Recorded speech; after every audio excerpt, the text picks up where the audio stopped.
Tiga. Assalamualaikum. Di sini saya dari perwakilan kelompok 10 ingin membawakan materi tentang eksekusi dan pembatalan yang akan dibacakan oleh saya sendiri, Alif Afdillah Suni, ada Radianta Baskar Sakti, dan ada Rahmatul Fitri, juga ada Galih Gibran. Di sini kami akan membawakan materi tentang eksekusi dan pembatalan. Yang pertama yaitu dasar hukum pelaksanaan eksekusi pada putusan arbitrase. Tindakan eksekusi atau pelaksanaan putusan arbitrase adalah suatu tindakan hukum yang dilakukan secara paksa terhadap pihak yang kalah dalam proses penyelesaian sengketa melalui lembaga arbitrase. Lalu, biasanya tindakan eksekusi ini terjadi apabila dalam sengketa pihak tergugat atau termohon yang menjadi pihak yang kalah itu tidak bersedia melaksanakan putusan, sehingga kedudukannya menjadi pihak tereksekusi. Apabila pihak penggugat atau pemohon menjadi pihak yang kalah dalam sengketa tersebut, maka tidak akan ada tindakan eksekusi karena keadaan tetap seperti sedia kala sebelum gugatan, kecuali kalau tergugat atau termohon mengajukan gugatan balik atau rekonvensi. Pihak pemohon yang menuntut melalui arbitrase agar termohon dihukum membayar ganti rugi atau melakukan sesuatu yang menyerahkan sejumlah uang, putusan yang dapat dieksekusi adalah putusan yang memperoleh kekuatan hukum tetap. Karena dalam putusan yang telah mempunyai kekuatan hukum tetap telah terkandung wujud hubungan hukum yang tetap dan pasti di antara pihak-pihak yang berperkara. Jadi dalam eksekusi ini terdapat di pasal Undang-Undang Nomor 30 Tahun 1999 tentang arbitrase dan alternatif penyelesaian sengketa. Pada hal ini terdapat beberapa dasar. Yang pertama yaitu arbitrase nasional. Ada apa aja sih di arbitrase nasional itu? Yang pertama, ada pasal 59 ayat 1 Undang-Undang Nomor 30 Tahun 1999 yang berbunyi, dalam waktu paling lama 30 hari sejak tanggal putusan diucapkan, lembar asli atau salinan otentik putusan arbitrase diserahkan dan didaftarkan oleh arbiter kuasanya kepada panitia pengadilan negeri. Jadi sebelum kita mendaftar nih 30 hari setelah penyelesaian sengketa, maka kita harus menyerahkan nih lembar asli atau salinan otentik kepada panitia pengadilan negeri. Lalu pada pasal 59 ayat 2 nomor 30 tahun 1999 mengatur bahwa penyerahan dan pendaftaran putusan arbitrase sebagaimana yang dimaksud pada ayat 1 tadi dilakukan dengan mencatat serta menandatangani pada bagian akhir atau di pinggir putusan arbitrase oleh panitia pengadilan negeri maupun oleh arbiter atau kuasanya yang menyerahkan salinan otentik tersebut. Dengan catatan tersebut merupakan akta pendaftaran. Lalu yang kedua ada pasal 59 ayat 3 Undang-Undang Nomor 30 Tahun 1999. Arbiter atau kuasanya wajib menyerahkan putusan dan lembar asli pengangkatannya sebagai arbiter atau salinan otentik kepada panitia pengadilan negeri. Lalu pada pasal 59 ayat 4-nya, apabila kewajiban penyerahan dan pendaftaran tersebut tidak dipenuhi sebagaimana yang dimaksud dalam ayat 1 tadi, akan menimbulkan akibat hukum, yakni putusan arbitrase tidak dapat dilaksanakan. Lalu pada pasal 59 ayat 5-nya, pembebanan biaya dalam membuat akta pendaftaran yang akan dibebankan seluruhnya kepada para pihak. Semuanya biaya yang berhubungan dengan pembuatan akta pendaftaran dibebankan kepada para pihak. Jadi bukan negara yang menanggung, jadi para pihak yang menanggung untuk melaksanakan eksekusi tersebut.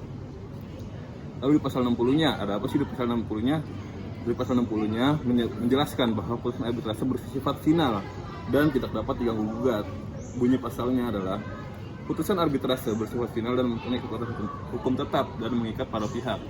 Lalu di pasal 61 ayat 1 Undang-Undang Nomor 30 Tahun 1999, dalam hal para pihak tidak melaksanakan putusan arbitrase secara sukarela, putusan dilaksanakan berdasarkan perintah ketua pengadilan negeri atas permohonan salah satu pihak yang bersengketa.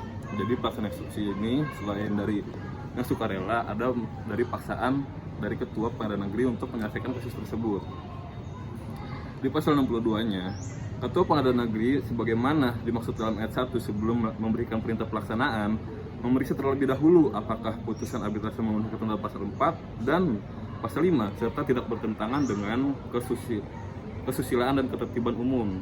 Nah, pada pasal ini, jika pengadilan putusan arbitrase yang dimohonkan eksekusi tidak memenuhi syarat ketentuan, maka ketua pengadilan negeri pada ayat 3 berwenang untuk menolak eksekusi putusan tersebut. Jadi sebelum kita melaksanakan eksekusi, dilihat dulu sama ketua pengadilan negerinya apakah sudah memenuhi syarat dan ketentuan yang berlaku atau tidak. Jika tidak memenuhi ketentuan yang berlaku, maka surat eksekusi itu akan dibatalkan oleh ketua pengadilan negeri. Lalu ada arbitrase nasional. Dibandingkan dengan eksekusi putusan arbitrase nasional, pelaksanaan eksekusi putusan arbitrase internasional ini memiliki tingkat kerumitan lebih tinggi. Karena apa? Karena beberapa hukum yang ada di negara Indonesia tidak berlaku di negara luar. Nah, contohnya itu adalah ada pasal dalam Konvensi New York tahun 1958,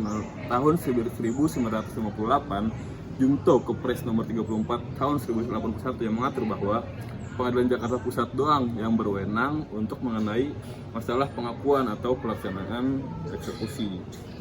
Baik, segitu saja untuk dari saya. Selanjutnya akan dibawakan oleh teman-teman saya yang merupakan kelompok 10 juga. Kemudian ada prosedur eksekusi arbitrase. Ada apa aja sih di prosedur eksekusi arbitrase ini? Yang pertama adalah eksekusi secara sukarela, yaitu pihak yang kalah diberi kesempatan untuk melakukan putusan arbitrase secara sukarela, namun jika mereka menolak atau menghambat, eksekusi paksa diperlukan. Yang kedua ada eksekusi paksa. Jika pihak yang kalah tidak melaksanakan putusan secara sukarela, eksekusi dilakukan melalui pengadilan negeri berdasarkan perintah ketua pengadilan negeri dengan permohonan salah satu pihak yang bersengketa. Yang ketiga yaitu pendaftaran putusan. Sebelum eksekusi, putusan arbitrase harus didaftarkan di panitera pengadilan dalam waktu 30 hari setelah putusan diucapkan, yaitu pasal 59 UU nomor 30 tahun 1999. Tanpa pendaftaran, permohonan eksekusi tidak dapat diproses. Yang keempat yaitu eksekuatur. Permohonan eksekuatur diperlukan untuk mengesahkan putusan arbitrase agar dapat dieksekusi. Ketua pengadilan negeri harus memberikan eksekuatur sebelum eksekusi dilakukan. Selanjutnya ada pengawasan oleh MA. Mahkamah Agung melakukan pengawasan terhadap proses pemberian eksekuatur, tetapi tidak memiliki kewenangan untuk membatalkan penetapan yang dikeluarkan oleh ketua pengadilan negeri. Kemudian ada jenis-jenis eksekusi, yaitu eksekusi sukarela. Pihak yang kalah melaksanakan putusan tanpa intervensi pengadilan. Kemudian ada eksekusi paksa. Eksekusi dilakukan melalui perintah pengadilan jika pihak yang kalah menolak melaksanakan putusan. Ya, untuk materi selanjutnya yaitu materi pembatalan. Nah, keputusan arbitrase ini bersifat final dan mengikat, jadi yang artinya keputusan ini tidak dapat diajukan banding atau kasasi. Namun para pihak yang berselisih dapat mengajukan permohonan upaya hukum yang terakhir, yaitu permohonan upaya pembatalan ke pengadilan negeri yang bersangkutan. Nah, upaya pembatalan tersebut ialah suatu upaya hukum yang diajukan oleh salah satu pihak yang merasa dirugikan ketika penyelesaian sengketa. Dia ingin membatalkan sebagian atau seluruh isi dari putusan tersebut. Nah, pembatalan putusan arbitrase ini telah diatur secara khusus pada Undang-Undang Nomor 30 Tahun 1999 pada bab 7, yaitu pada pasal 70, 71 dan 72. Nah, pada pasal 71 ini diatur mengenai tenggat waktu penyerahan pembatalan arbitrase, yaitu tenggat waktunya diatur secara 30 hari sejak hari penyerahan putusan arbitrase kepada pihak yang bersangkutan. Nah, pada pasal 70 itu diatur mengenai alasan-alasan dasar mengenai permohonan pembatalan arbitrase tersebut. Nah, yang pertama, surat atau dokumen yang diajukan untuk pembatalan tersebut ini ialah dinyatakan palsu. Setelah itu yang kedua, hal-hal yang diputuskan oleh arbitrase tidak termasuk dalam ruang lingkup arbitrase atau bisa dibilang berada di luar wewenang arbitrase tersebut. Yang ketiga, putusan arbitrase diperoleh melalui penipuan oleh salah satu pihak untuk menyelesaikan sengketa. Nah, jika melihat alasan-alasan pembatalan yang saya sebutkan di atas, jelas bahwa upaya pembatalan merupakan upaya hukum yang luar biasa, bukan upaya hukum yang biasa. Oleh karena itu, tanpa alasan-alasan spesifik tersebut, maka tidak mungkin permohonan arbitrase ini diajukan. Sekedar tidak puas saja dari salah satu pihak tidak mungkin diajukan pembatalan tersebut. Nah, selanjutnya berdasarkan penjelasan pada pasal 72 Undang-Undang Nomor 30 Tahun 1999, Ketua Pengadilan Negeri memiliki wewenang untuk memeriksa permohonan pembatalan putusan jika diajukan oleh para pihak, tapi tidak berwenang untuk memeriksa pokok perkara dari putusan arbitrase ini. Nah, pada pasal 72 ayat 4 Undang-Undang Nomor 30 Tahun 99, terhadap putusan pengadilan negeri dalam perkara pembatalan putusan arbitrase, pihak yang merasa dirugikan dapat mengajukan upaya banding ke Mahkamah Agung. Jadi setelah permohonan pembatalan itu diajukan dan diterima, permohonan banding bisa diajukan ke Mahkamah Agung jika merasa salah satunya dirugikan dari putusan permohonan pembatalan sebelumnya. Ya, sekian dari.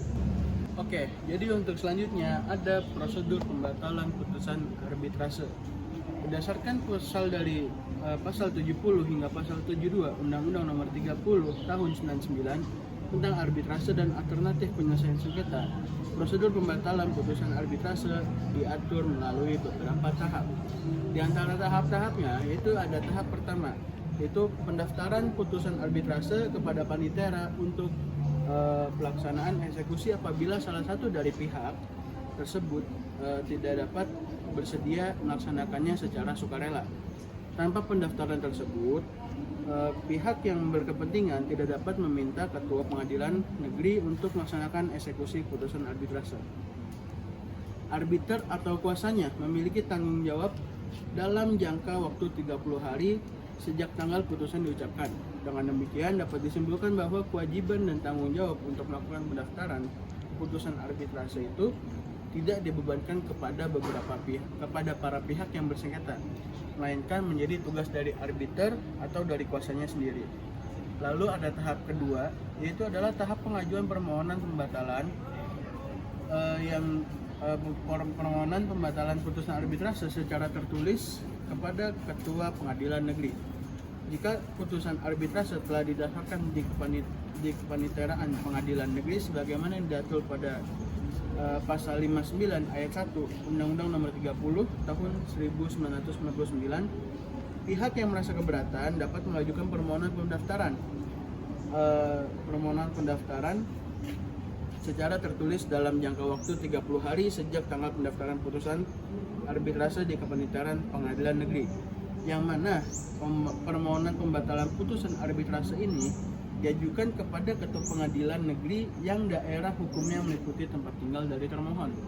Oleh karena itu, apabila termohon arbitrase sebagai pihak yang kalah merasa keberatan dengan putusan ini, maka pihaknya dapat mengajukan permohonan pembatalan kepada pengadilan negeri dengan wilayah hukum atau yurisdiksi yang meliputi tempat tinggalnya sendiri. Lalu ada tahap ketiga, yaitu jika permohonan pendaftaran putusan arbitrase dikabulkan, maka ketua pengadilan akan menetapkan dampak hukum dari pembatalan tersebut, baik seluruhnya maupun secara sebagian. Ketua pengadilan negeri memiliki wewenang untuk memeriksa tuntutan pembatalan putusan arbitrase atas permintaan para pihak dan menentukan konsekuensi lebih lanjut dari pembatalan tersebut. Selain itu, ketua pengadilan negeri dapat memutuskan apakah setelah pembatalan sengketa akan diperiksa kembali atau tidak, yang menyatakan bahwa sengketa tersebut tidak dapat lagi diselesaikan melalui arbitrase. Berdasarkan penjelasan dari Undang-Undang Nomor 30 Tahun 1999 tentang arbitrase dan penyelesaian alternatif penyelesaian sengketa, dapat disimpulkan bahwa pengadilan negeri tidak memiliki wewenang untuk memeriksa atau mengadili kembali pokok perkara yang telah dibatalkan. Lalu selanjutnya ada konsekuensi adanya pembatalan putusan arbitrase. Konsekuensi adanya ketentuan pembatalan putusan arbitrase di pengadilan negeri adalah hilangnya salah satu ciri utama dari arbitrase, yaitu adalah kerahasiaan. Sebagaimana yang kita ketahui, salah satu keunggulan penyelesaian sengketa melalui arbitrase adalah prosesnya yang bersifat tertutup, yang sangat dihargai oleh kalangan pembisnis. Namun pembatalan putusan arbitrase yang dilakukan di pengadilan negeri sesuai dengan prosedur hukum acara perdata menyebabkan sengketa yang awalnya bersifat rahasia menjadi terbuka untuk umum dan berpotensi diliput oleh media massa. Ketentuan pembatalan putusan arbitrase ibarat pedang bermata dua. Di satu sisi, aturan ini berfungsi untuk menegakkan keadilan. Namun di sisi lain, ketentuan ini rentan disalahgunakan oleh pihak-pihak tertentu semata-mata untuk menunda atau menghadiri kewajiban melaksanakan putusan. Dalam kasus pembatalan putusan, kemungkinan besar putusan arbitrase tidak akan dipatuhi secara sukarela. Sebagai gantinya, pelaksanaan putusan tersebut kemungkinan harus melalui proses eksekusi pengadilan negeri. Setidaknya ada 3 bentuk kerugian utama yang akan dialami oleh pihak yang memenangkan arbitrase ketika pihak lawan mengajukan pembatalan.